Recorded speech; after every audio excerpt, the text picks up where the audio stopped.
we start with item 5, if I propose that, and Councillor Carter, I think you're seconding that. Yep.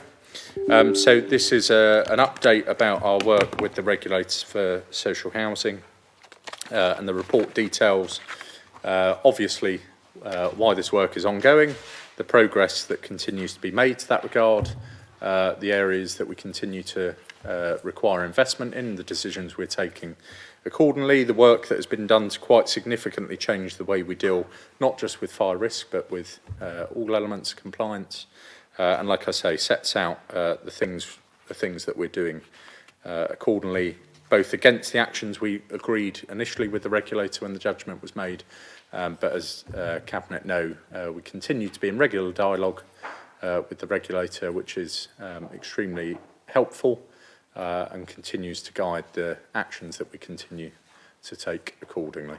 So there is an awful lot, as is set out in the report. This continues to be a massive challenge, but it is without doubt an enormous priority for us, I think, as the report details, the investment that we're making details, and we will do all it takes to address not just these issues, but to go much further and be an exceptional landlord. And again, as Cabinet will know, and as is set out in the report, there will be an update on this item to each Cabinet meeting for a long, long time to come against the progress that we're making to ensure that Cabinet has proper oversight and control accordingly. With that, are there any questions? Councillor Mallartol. Could the leader explain to me why the Constitution says there should be 5 clear working days for reports to be published before meetings? Yeah, so as was explained to the leader of your group, the reason this report has been published late is because there was a meeting with the regulator earlier this week. So actually 2 weeks ago, I gave notice that this would follow that because that meeting would support the guidance of this. And I presume that's what you're getting at, but what the Constitution actually states, I think, and certainly what legislation states, is that there must be 5 clear working days for the agenda to be published. The materials that support the agenda could be moved at the meeting. Any further questions on the contents of the report? Yep, Councillor Shepherd. Thank you, Chair. I've referred to page 10. It says 33% of the council stock is being inspected, and the targeted timeline for completion is March 2026. Given it's taken a considerable time to reach this milestone, are you confident that you'll reach 100% of all stock being inspected in little under a year's time? Yeah, so just to be clear, that's talking about the specialist stock condition survey as opposed to the fire risk assessments. We're confident about the target for the fire risk assessments, as the report says. In terms of the stock condition, yes, we are. We put increased investment into that through the budget. There have been challenges with that. We're confident we've addressed them. We have the required supply chain, as it were, in place. So yes is the answer. Further questions? Yep. Could the leader just enlighten us to how much the council has set aside for this work to be done on the fire safety reports on our stock? Sorry, just for clarity, set aside on what? Money. Yeah, on what? We've set aside 136.6 million this year on housing, so on what? On the works required to make our housing stocks up to date with fire regulations due to the changes. So if your question is how much are we investing in this financial year specifically on fire safety works, I think the report sets out it's over £9 million. But there is also a number of things that support that, such as stock condition, such as the increased investment that the improvement plan set out in Appendix A will require. So it's not quite as clear as that, but specific major works related to fire safety is 9 million. There's a further 8 million for upgrades to flat blocks, as set out in the report. But there's also a whole host of other things that are required, such as responsive repairs when they're identified in a report. Housing officers, again, as the report sets out, we've the budget agreed for the new financial year more housing officers, 2 specifically to deal with the compliance element, 2 to deal with housing management actions that come out of this. So it's significantly more than £9 million, but specifically on fire safety works related to that, it's 9 million. Councillor Edwards, I think. Question. On page 3, recommendation D, it says the recommendation is that Cabinet keeps under review the options of making a voluntary undertaking to the regulator. On page 6, paragraph 19, it says, failure to make a voluntary undertaking could result in an enforcement notice being served on the authority if the social housing regulator feel that a standard has been breached or when the interests of tenants require protection. So why aren't we entering into a voluntary undertaking, given that if we don't enter into a voluntary undertaking, it could potentially result in an enforcement notice being put on us? Because if you read the rest of paragraph 19, it says, it is recommended that the option for a voluntary undertaking is kept under review at present as work continues to deliver the agreed actions and the actions set out in the draft improvement plan. So why isn't that being done as part of a voluntary agreement rather than putting at risk the possibility that we might be forced to go into a voluntary agreement, voluntary undertaking? So as I said at the start, we continue to engage with the regulator on a very regular basis, including earlier this week. And at present, we believe the right thing to do is keep that option under review. We don't believe at this moment in time that needs to be done as we continue the work on finalising the improvement plan with the regulator. That's done with their support. As the report also sets out the technical review on compliance across the board, we will await the outcome of that. But we keep the option under review. Like I say, we don't feel we need to at the moment, but we continue to work very closely with the regulator, and if we do feel that's the case, then we will certainly take a decision to that regard. But as I said, the report sets out quite clearly, in my view, why we're keeping that option under review and not doing it at the moment. Any further questions? Yep. Why in your introduction did you use the term would be an exceptional council, when in fact all we're doing is fulfilling up the legal requirements as what's been expected of us as a housing provider? We wouldn't be exceptional. We would be actually keeping in line with what the law and the regulations are now, what the expectation is. No, the term I used was an exceptional landlord. As the report details, that our ambition is to reach a C1 judgment, which would make us an exceptional landlord. Any Councillor Griggs, I think you had a question. I can understand why you've moved it and don't want to hear from you. Just on page 11, under the capacity and skills assessment, there is a reference, so it's on the not started element. Could you just give me some clarity on that? I assume this is referring to competencies of contractors and subcontractors. Alan, do you want to pick that? Thank you, Leader. Yeah, this is a task that we haven't started yet, Councillor Griggs. Absolutely right. It's one to assess all the subcontractors that HTS are using. So we've asked for the information. It's scheduled for completion in July. There's a number of other tasks that are due to be completed by them, but it's one of those. It's on our priority list, but we just haven't got round to actually doing it yet. So, am I correct in assuming that no contractor or subcontractor will be engaged in work until they've completed that process? The subcontractors that HCS currently use are compliant, so they go through a very rigorous process of testing and checking. But it's more about us evidencing all of that compliance as part of the submission to the regulator. So any subcontractors they are using are fully compliant. It's just a case of bringing all that information together.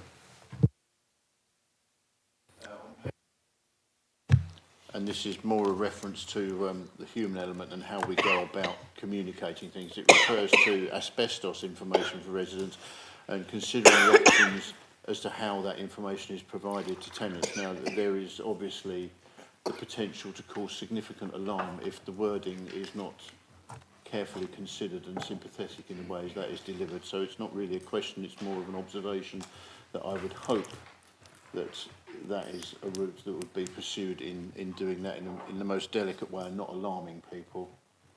The word asbestos has the ability to give people grave concerns very quickly.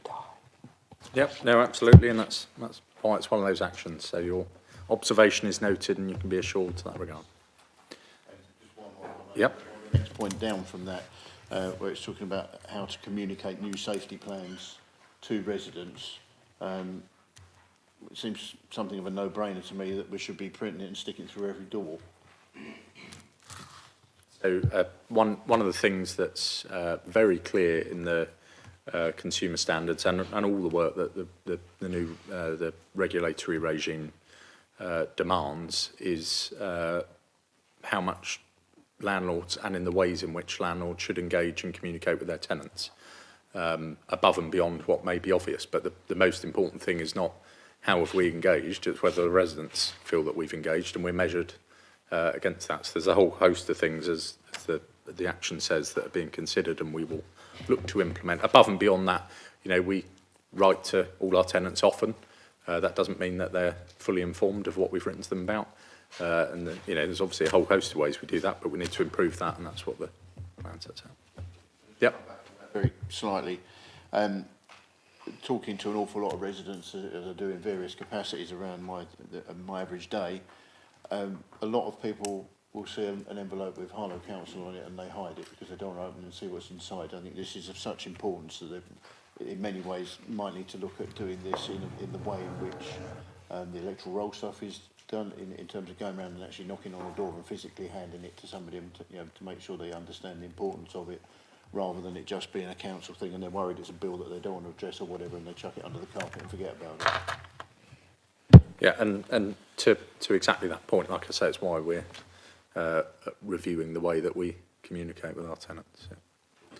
Councillor Shepherd.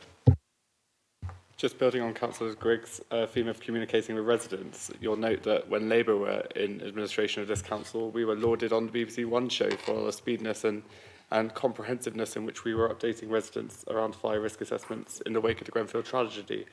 Given that on your target tracker, consulting with residents and establishing their preferred method of communication has not started, and indeed is quite low down on the tracker, would you not agree that this council's performance is quite far below the high performances this council have historically achieved on this issue?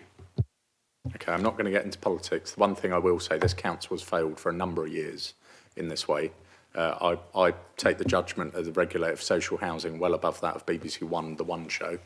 And I think what we all have to be extremely honest about is that this council has not done a good enough job. What we are now doing is addressing all of those factors. You reference it's far down in the list. That's not a list of priority. It's a long document because there's a lot for us to do. So I think it's a bit churlish to make such a remark, if I may say. Councillor Mullard-Toll. Thank you, Chair. Try to phrase this question correctly, so forgive me. There will be a lot of anxiety amongst residents at the moment who are leaseholders in our flat blocks. This has the potential to ruin people's lives. A £40,000 bill coming through your door for fire upgrades on maybe your first flat or maybe a flat that you are retiring in could cripple someone financially. What work has been done by the council to find the flat blocks that will be affected most, and when should residents expect to be communicated with, and how much time, and what is the council doing to mitigate this to the best of its ability? Because as I said, this could financially cripple a first-time buyer or financially cripple somebody in their later life as they retire in a home. Yeah, and thank you for the question, because it is a serious matter and one that a lot of leaseholders will be seeing. So I'll work through it in turn. The first is, and I'm not saying you're suggesting this, I'm just saying for clarity, the work is not optional. We need our buildings to be compliant. The law is very clear about where things fall, the cost of things fall to a leaseholder as a property owner. and where things fall to the freeholder and the difference between council tenants and leaseholders accordingly.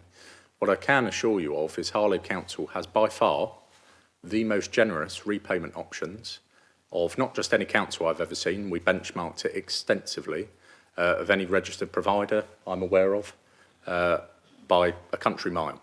So to put that into perspective, one of the repayment options, for instance, is a 10-year interest-free repayment.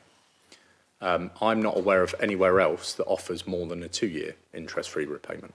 Now, I'm not suggesting that allays the anxiety of a leaseholder receiving communication, but what I hope it does give you some assurance of is about 18 months ago, when we went through an extensive review of our Section 20 consultation process, was that we have gone as far as is financially possible to provide such support. In certain circumstances, we will put a charge on the property as opposed to take the repayment at an earlier point.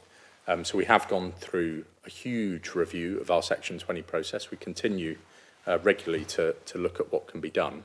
But in terms of repayment options specifically, like I say, we are by far the most generous that I am certainly aware of, and our benchmarking tells us of. But I would also highlight that a few more things, that it is because of the condition of a lot of these properties that it needs such a level of investment.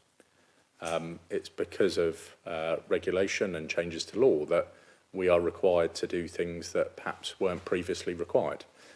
Because all landlords are now required to do that, those things come at a premium. And we work extremely hard through our procurement processes. All leaseholders have the chance to challenge those things, examine those things, take us to tribunal for a very small fee if they see fit. So it is a very uncomfortable situation. It's not an easy one to deal with. But what is far more difficult to deal with is having non-compliant homes. And therefore, that is absolutely our priority. So there are going to be huge investments. We are making huge investments. We've doubled the amount we're spending on housing compared to 5 years ago to ensure that all of our properties are up to appropriate standard. That is a very difficult position for leaseholders. I absolutely appreciate that. But the council will do everything it can to support those people. In terms of timeframes of communications, for instance, our Section 20 consultation process is really clear. In most circumstances, people receive the first notices a minimum of 18 months before there's even a suggestion of works being done. So I appreciate fully the question and the spirit of it and the challenge that it brings. But the fact remains, we must do the work. We must make the home safe. And of course, there are arguments that the value of the property that the leaseholder possesses will significantly rise as a result of improvements being made to that. And I appreciate it's not much comfort to people, but it is a fact. Yep. Does the council have a figure of how many flat blocks in Harlow are affected? Do we know that figure yet? How many flat blocks in Harlow require works to make them fire compliant, which will then have a charge on leaseholders of those flat blocks? So just to clarify, there are major works that would require a charge from a leaseholder that aren't related to fire safety works. So if a roof needs replacing, for instance, that's a cost to a leaseholder. So I'm not sure where you see the split. Pretty much all of our works, major works, do relate in part to fire safety. I'm more than happy to write with you, but I think what you're probably referencing is one of two things, is our fire risk assessments that have been carried out and the number of major works that are required as a result of them, which is set out in the report, but also our capital programme over the coming years in carrying out major works, which, as I say, I'm happy to write to you with. Any further questions? Yep. Thank you. Sorry, just to touch upon a previous answer, you talked about a small tribunal fee. Could the leader write to me, letting me know how much that tribunal fee is? And would it be something the Harlow Council would consider waiving that fee so the residents feel like they could take Harlow Council and take this all the way? Because if you have a 40 grand bill land on your door, which some of our residents have, the idea of spending money on a tribunal is probably the last thing you want to chuck any money towards. I know. So I'll just start and then Alan can come in. So the first thing to say is we can't pay for leaseholders to take us to tribunal. I'm sure it's probably not a legal thing to do. But more to the point, I think off the top of my head, and I'm happy to clarify this and write to you, I think the cost of a first-tier tribunal to this regard is somewhere in the region of £100 to £300 or so. But I'm happy to clarify that if I've got that wrong and write to you. But I should say that the option when you receive the notice of works, the notice of estimate of works, the several notices in advance, you have the option to meet with our housing ownership team repeatedly. We do everything we can to possibly support you. The option is not pay the bill or take us to tribunal. We work through with everyone on an individual basis the repayment options that are available to them, the reasons for the works. They can inspect our tenders, they can instruct their own surveyors. There is a whole host. It's not quite as black and white as, by the way, here's a 40 grand bill, you need to pay it next week, or see us in tribunal. We go through a process which literally takes a number of years, and do everything possible, more, like I say, above and beyond any other freeholder in the country that I'm aware of, to support leaseholders. And I think that's something, to be honest, that the council should be proud of. The fact that we take that approach. It doesn't alleviate the concerns. I absolutely appreciate that. And I know leaseholders would obviously be aware when they enter into a lease the requirements that they would have to fulfil that. So again, it doesn't alleviate that, but if I have missed anything on that, I'm happy to write to you quite comprehensively about the matter as well. Any further questions? Yeah, Councillor Shepherd.